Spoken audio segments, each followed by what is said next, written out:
81, and here we are talking about economic growth and the economic growth cycle. Now, between lessons 81 and 95, I'm going to go through the course line by line, so you can pick up the various concepts as we go along. I'm not looking at bringing all the concepts in together. So previously I look at, well, how does an exchange rate improve macro performance, or how can you improve all of your macro objectives at the same time? Here I'm just going through the nitty-gritty detail really. Okay, so the first little bit of nitty-gritty detail is the difference between the short run and the long run economic growth. Now basically, to get long run economic growth occurs when the productive capacity of the economy increases, and really what that means is that the AS curve starts shooting out, and we call that long run economic growth.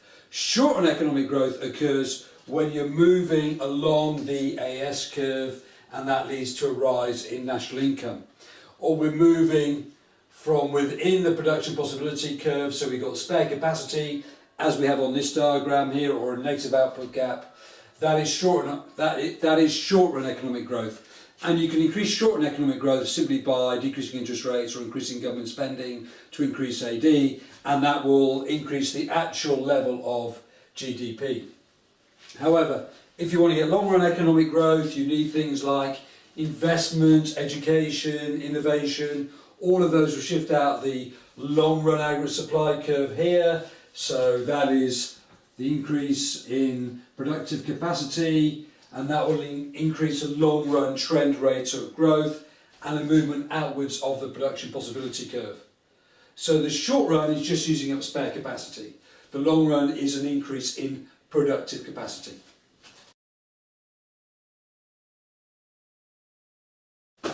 Okay, we're still on lesson 81 here, and here we're looking now at the various demand side and supply side determinants of short run growth of real national income and the long run trend rate of economic growth.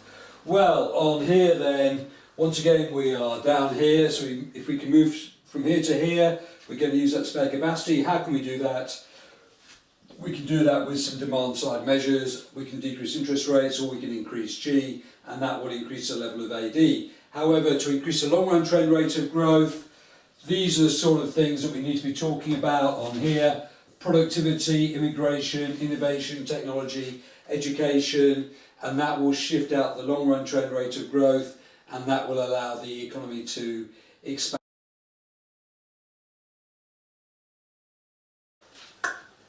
Lesson 81, and here we're looking at the costs and benefits of growth. We're also looking at sustainable growth and what sustainable growth means. Right, we've already covered this in earlier sessions, but just a quick summary again. There are lots of costs of growth, but overall you always want to have growth. Even I would argue, as an environmentalist, you want to have growth, but I would argue that you can always get clean growth. However, the costs of growth are things like I've just remembered another one. The costs of growth are things like you're going to hit the environment, which is the big one: global warming, climate change, increase in temperatures, less agricultural production, greater inequalities of income. It seems to me that fewer people have control over the means of production, therefore they earn vast incomes, and the inequality of income is increasing in the USA and the UK. Resource price inflation, that's going to come along where the price of oil goes up, the price of all commodities go up, the price of zinc goes up. We may even suffer because in terms of the UK, if we get world economic growth, Africa, Indonesia, these places may well become much more competitive than the UK, so therefore that could lead to a rise in unemployment in the UK. This is the disease of affluenza, where if you have great big disparities in income, your society is more likely to commit more crime, there's likely to be more envy, there's likely to be all of these issues going on. We may end up, there's too much growth with demand pull inflation, we may also end up with a bigger trade deficit. So these are the problems of growth. Now you can probably overcome all of these because you can look after the environment, you can have high progressive taxes, if you go sustainable, you look after your resources and you use renewable resources, this isn't the problem.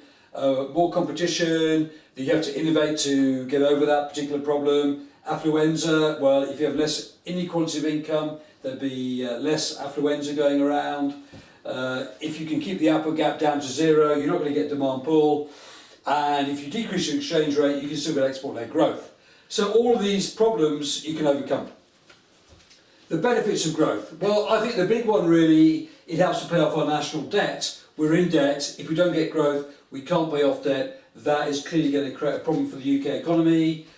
We're going to get more investment, we're going to get more confidence, we've got more money to spend on improved public services, we're going to get an increase in incomes, hopefully we get more technology, we may even get more green technology, so therefore our growth may become more sustainable.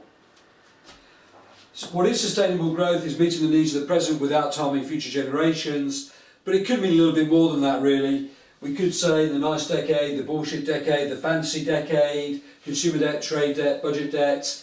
Right, all of these things were out of control, so therefore that was always going to break up at some stage. It was also based upon an asset price boom, a house price boom. Banks were lending out loads and loads of money. Everybody wanted to get in on the act. There was that herding mentality. That creates the boom. That sort of growth was not sustainable. Okay, so if you're going to get good sustainable growth, I think you've got to have good economic decision making. You've got to have quick economic decision making if a demand side shock comes along or a supply side shock comes along. And obviously, as an environmentalist, you should bring up new ways in which you can develop energy from there. Okay.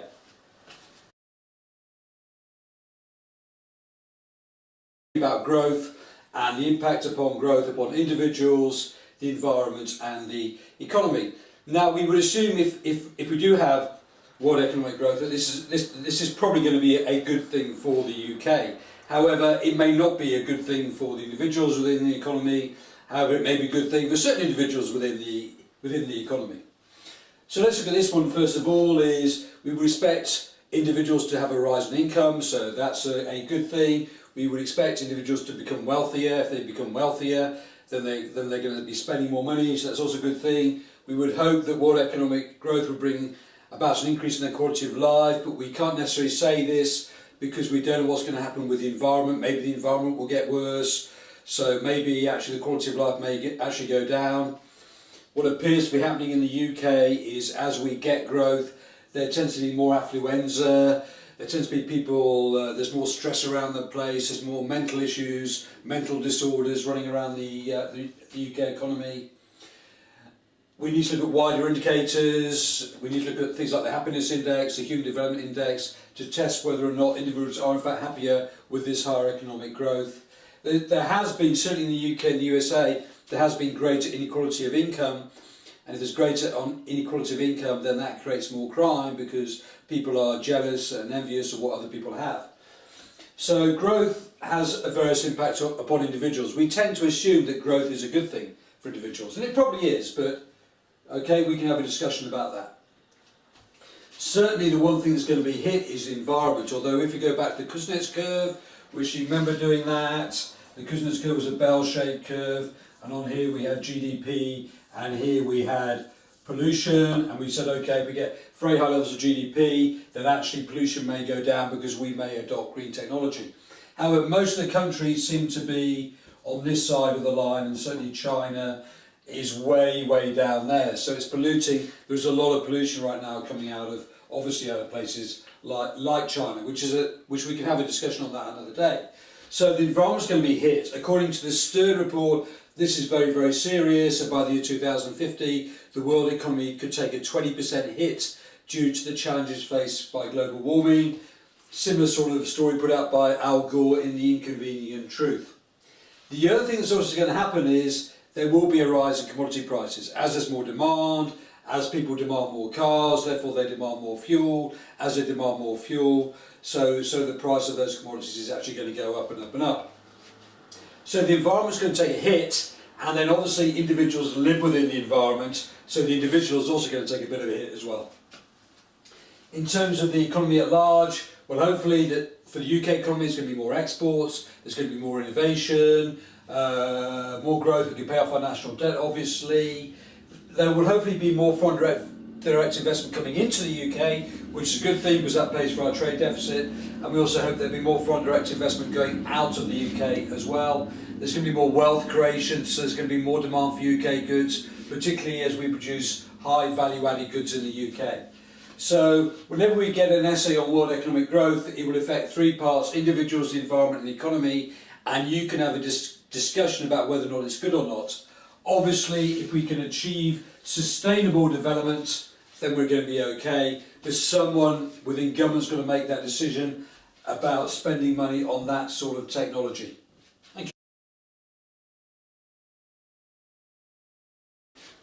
Okay, this is lesson 81, and this is still on growth, and I'm covering each line of the syllabus here, although in a bit of a shorter way than I've previously done in the other sections. Right, first of all we have the trade cycle. The trade cycle is that you have a boom in the economy, then you have a peak, and then you start to move in, then you have a downward stage, and you start to move into a recession. That recession could turn into a depression. That could be a trough, and then we move into a recovery phase. And then when you talk about the trade cycle, you've got a link in there, the negative output gap and the positive output gap. The positive output gap is when you've got too much demand in the economy, and the negative output gap is when there's a lack of demand within the economy on there. Okay, so these two concepts are inherently linked to the trade cycle. We can show you the definition of a negative output gap is where actual GDP is less than potential GDP, and the positive output gap is where actual GDP is greater than potential GDP. In this particular diagram on here, I quite like to show you on here that you can see, so this is price level here, real GDP, price level here, real GDP. Always remember to label all your axes, obviously, otherwise you'll get told off by the examiner. Now here there's a massive negative output gap, and we need to increase GDP, obviously we need to increase AD. So this is actual GDP here, this is potential GDP here. So between A and B we have a negative output gap, and between here and here we have a positive output gap between C and D. Okay, I think you probably know all of that. And then this part of the course talks about demand side shocks and supply side shocks, which are unexpected events in terms of the economy. Now the syllabus also says that they could be determined on a global level or on a domestic level. Most sort of shocks, like when we had the banking crisis, where did that start? Did it start in the UK or did it start in America? I suspect that probably the American banking crisis had clearly had a much bigger impact upon the world economy. If we take Iceland, then maybe that was a little bit more domestic because their banks went completely crazy, where they lent out 7 times what their country was worth, and then they went bust. They had fishermen who were fishing one day, the next day they were becoming bankers because they were earning vast sums of money without any training at all. Anyway, we'll talk about that in lessons 85, 86 and 87. So demand side shocks could be global, but they could be domestic. And what are the causes of those things? Well, basically the demand side shock was caused by the credit crunch. There was excessive growth in credit. Banks were lending out loads and loads of money because the more money they lent out, the more money the individual bankers made. That led to a great big asset price bubble. Then everybody wanted a house because the house prices were zooming up. You had to jump on that bandwagon. And every week, if you went down certain streets, house prices were rising by thousands of pounds in the week. And then there's also destabilising speculation. So there's a lot of people with a lot of money, and they have a lot of funds which they can then use, and they can use to maybe destabilise the world economy. And that's always been with us.